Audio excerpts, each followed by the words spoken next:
మీరు ఇటీవల petrol bunk వెళ్ళేటప్పుడు E20 అనే బోర్డు చూసే ఉంటారు. కొంతమంది అంటున్నారు E20 వల్ల బైక్ ఇంజిన్ పాడవుతుందా, మరి కొందరు అంటున్నారు మైలేజ్ తగ్గుతుంది, ఇంకొందరు అంటున్నారు ఇది కంపెనీల కుట్ర.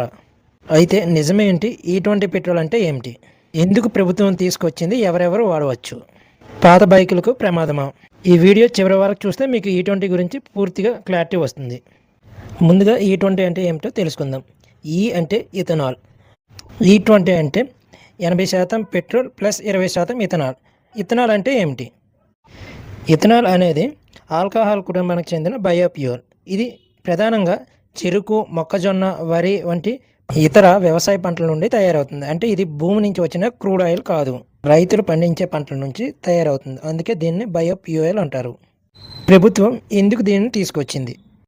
భారత ప్రభుత్వం ప్రతి సంవత్సరం కోట్ల రూపాయల విలువైన క్రూడ్ ఆయిల్ని విదేశాల నుంచి దిగుమతి చేసుకుంటుంది. దీనివల్ల విదేశ మారక ద్రవ్యం ఎక్కువ ఖర్చు అవుతుంది. అంతర్జాతీయ చమురు ధరలు పెరిగితే భారతదేశంలో కూడా పెట్రోల్ ధరలు పెరిగే అవకాశం ఉంటుంది. అందుకే ప్రభుత్వం పెట్రోల్ కొంత భాగాన్ని మన దేశంలో తయారయ్యే ఇథనాల్తో భర్తీ చేస్తే ఎలా ఉంటుందని ఆలోచించింది. దీనివల్ల విదేశీ చమురుపై ఆధారపడడం తగ్గుతుంది, రైతులకు కొత్త మార్కెట్ ఏర్పడుతుంది, కాలుష్యం తగ్గించడంలో కూడా కొంత సహాయపడుతుంది. మంది అడిగే ప్రశ్న, E20 వల్ల మైలేజ్ తగ్గుతుందా? కొన్ని వాహనాల్లో స్వల్పంగా తగ్గే అవకాశం ఉంది, ఎందుకంటే ఇథనాల్లో ఉన్న శక్తి పెట్రోల్తో పోలిస్తే కొద్దిగా తక్కువ. అందువల్ల కొన్ని పరిస్థితుల్లో మైలేజ్ కొద్దిగా తగ్గవచ్చు, కానీ ఈ తేడా ప్రతి బైక్లో ఒకేలా ఉండదు. వాహనం డిజైన్, ఇంజిన్ ట్యూనింగ్ వంటి అంశాలపై ఆధారపడి ఉంటుంది. పాత బైకులకు ప్రమాదమా? ఇదే ఇప్పుడు ఎక్కువగా వైరల్ అవుతున్న విషయం. సోషల్ మీడియాలో చాలామంది E20 పెడితే ఇంజిన్ పాడవుతుందని చెబుతున్నారు, కానీ ఇది ప్రతి వాహనానికి వర్తించదు.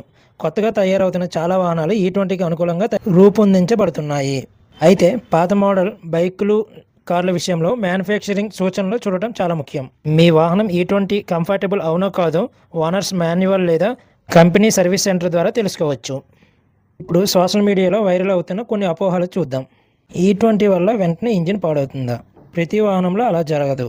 E20 వల్ల మైలేజ్ సగానికి పడిపోతుంది. ఇది కూడా నిజం కాదు. కొన్ని వాహనాల్లో మాత్రమే స్వల్ప మార్పు ఉండొచ్చు. ఇన్సూరెన్స్ రాదు, దీనికి ఆధారాలు లేవు. E20 వాడినందువల్ల ఇన్సూరెన్స్ క్లెయిమ్ తిరస్కరించబడలేమని ప్రభుత్వం స్పష్టం చేసింది. మరి చివరగా E20 అనేది 20% ఇథనాల్ కలిపిన పెట్రోల్. ముఖ్య ఉద్దేశం చమురు దిగుమతులు తగ్గించడం, రైతులకు ఆదాయం పెంచడం, కాలుష్యం తగ్గించడం.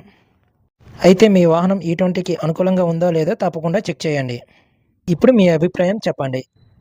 E20 పెట్రోల్ మంచిదని భావిస్తున్నారా, లేదా ఇంకా సందేహాలు ఉన్నాయా? కామెంట్లో తెలియజేయండి. అలాగే ఈ వీడియోకి లైక్ చేయండి. ఇలాంటి పూర్తి విశ్లేషణ వీడియోల కోసం వాయిస్ ఆఫ్ ఎస్ఎస్ ఛానల్ని సబ్స్క్రైబ్ చేయడం మర్చిపోవద్దు.